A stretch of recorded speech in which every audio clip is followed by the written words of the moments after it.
all the police personnel from constables to the DG, they undergo mandatory counseling, sir.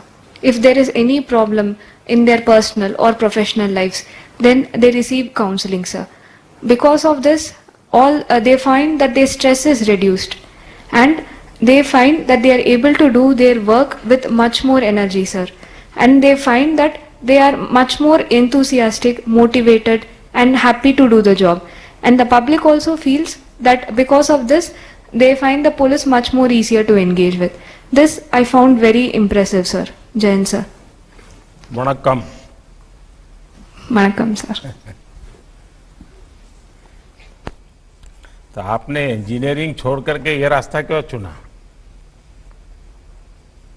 Sir, I always had the ambition to go for civil services, sir. So after engineering, I worked in State Bank of India. Civil service does not mean कि uniform वाली service. Sir, my family always had a regard for uniform services, sir. In addition to it, my name is Kiran Shruti because of Kiran Bedi ma'am, sir.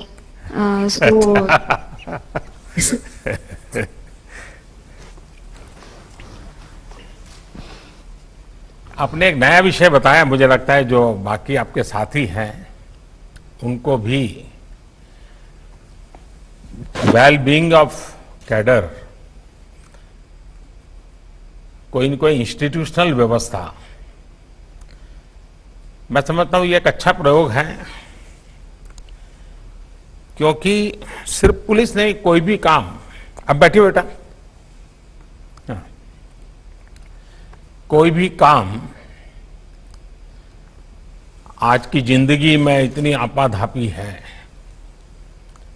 और जिसके कारण तनाव भी रहता है, workload भी रहता है, प्रेशर रहता है और हर किसी को रहता है।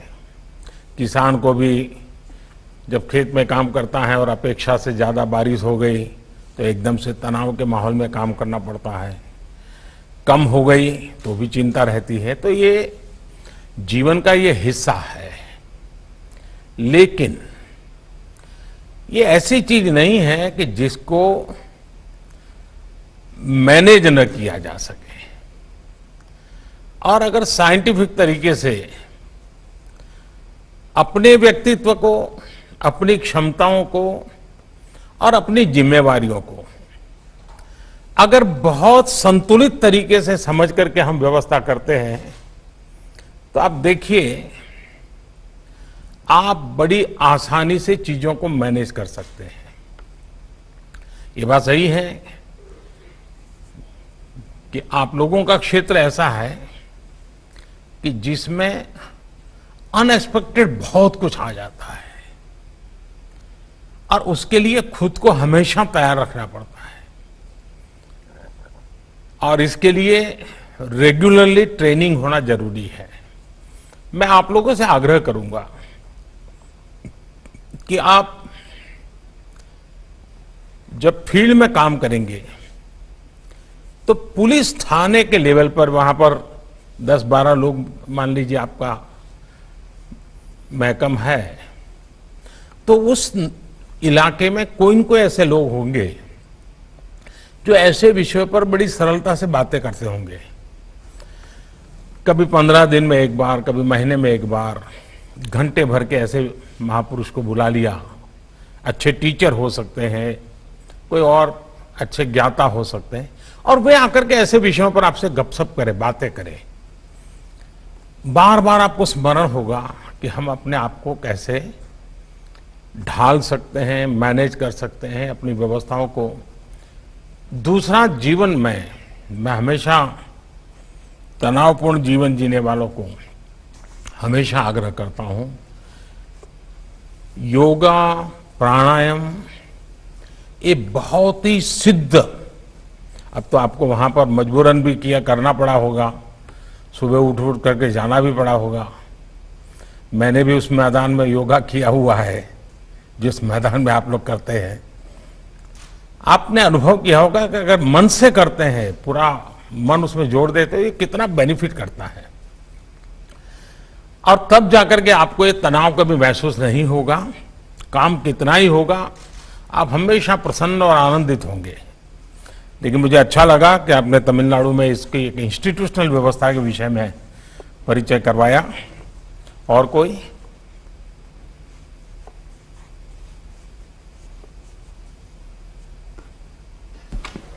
जय हिंद सर। जय हिंद। सर मेरा नाम आदित्य मिश्रा है। मैं मध्य प्रदेश का रहवासी हूं और मध्य प्रदेश का आर्डर मुझे अलॉट हुआ है। सर मेरी फील्ड ट्रेनिंग इंदौर में हुई। सर मैं अपने फील्ड एक्सपीरियंस को खाकी वर्दी जो इसको हम बड़े गर्व से पहनते हैं उससे जोड़ के देखता हूं। सर मैंने एक बड़ी अहम चीज सीखी कि ये सिर्फ एक कोई भव्य परिधान नहीं है, परंतु अपने साथ जिम्मेदारियां और उत्तरदायित्व भी लेके आता है। सर कोरोना एक ऐसी असाधारण चुनौती थी जिसने हमें भी और बाकी सभी फ्रंटलाइन वॉरियर्स को एक काफी बड़ी चुनौती दी।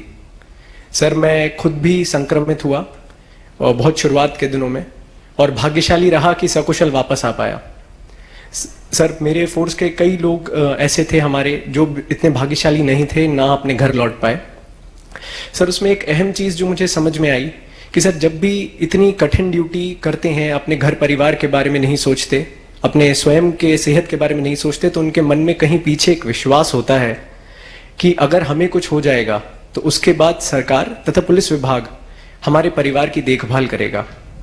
सर मैंने अपनी आंखों के सामने हमारे इंस्पेक्टर थे देवेंद्र चंद्रवंशी जी, उनको जाते देखा है।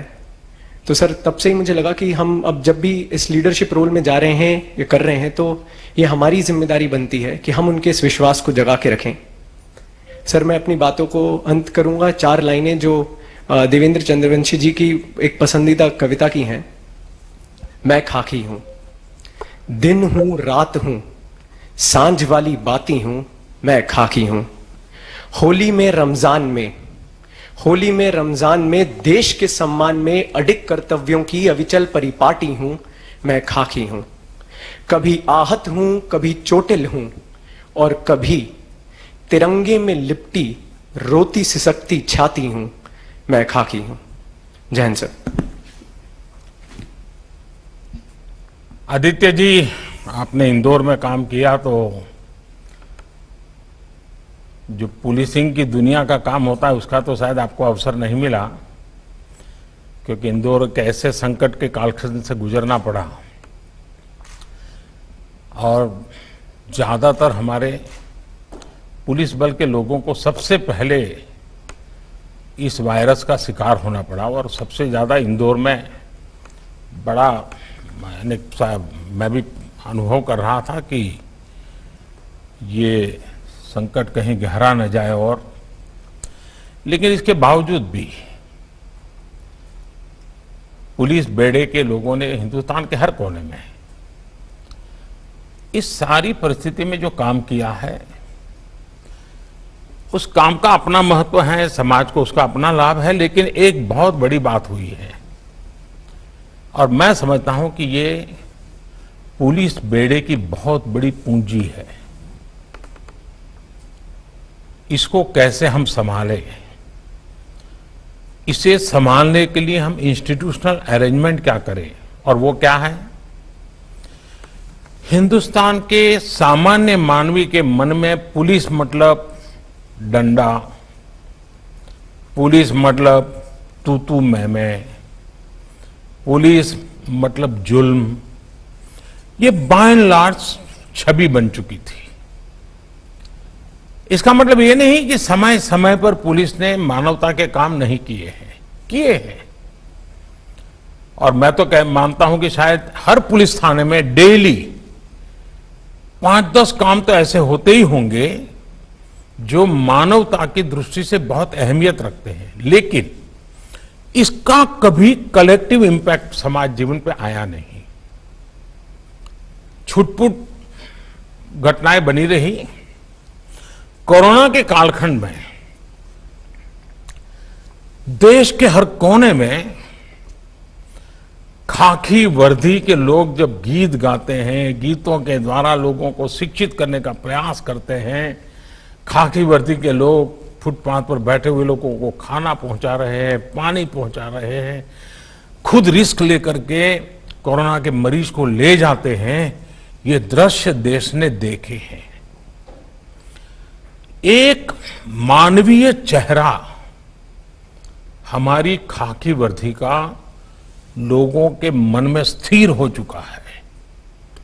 अब हम लोगों का जिम्मा है कि कोरोना वायरस के संकट के काल में भी जिस प्रकार से खाकी वर्दी का जो भीतर पड़ा हुआ मानवता का अंश था, जो कभी कभी टुकड़ों में दिखता था, वो एक संगठित स्वरूप में नजर आया है। ये बहुत बड़ी पूंजी है। मैं तो चाहूंगा कि हर पुलिस थाने में, वहां की स्कूलों के माध्यम से, कि कोरोना के कालखंड में हमारे इलाके के पुलिस के लोगों ने कैसे मदद की, हस्तलिखित अंक तैयार करें, थाने को आकर के भेंट दें। आप देखिए ये विरासत बन जाएगी और देश भर के हर पुलिस थाने से वहां पर कोरोना काल में मानवता के जो काम हुए हैं उसको अगर लिख लें, फिर उसको ऑनलाइन व्यवस्था करें, आप देखिए ये एक आपकी बहुत बड़ी अमानत बन जाएगी। और फिर पुलिस विभाग में पुराने लोग होंगे, वो भी, जो नई पीढ़ी होगी वो भी, और भविष्य की पीढ़ी होगी भी, उसको भी लगेगा कि मानवीय व्यवहार की ताकत बहुत बड़ी होती है। और मुझे विश्वास है कि इस कोरोना कालखंड में आप लोग, क्योंकि उसी समय आपको फील्ड में जाने का मौका मिला, लेकिन आपके सामने वही काम रहा। आप उसमें से जो अच्छी बातें हैं लोगों को पहुंचाएंगे, और खाकी के प्रति गर्व होना ये बहुत अनिवार्य है। खाकी से रौब नहीं, खाकी से गर्व होना चाहिए। खाकी के सम्मान को मैं कभी झुकने नहीं दूंगा। जितना भाव मेरे मन में तिरंगे के प्रति होता है, वैसा ही भाव मेरे भीतर मेरे यूनिफॉर्म के लिए भी होना चाहिए। और ये आप देखिए इतनी बड़ी ताकत बन जाएगा, तो मेरी आप सबको इस विषय में तो बहुत शुभकामनाएं रहेगी।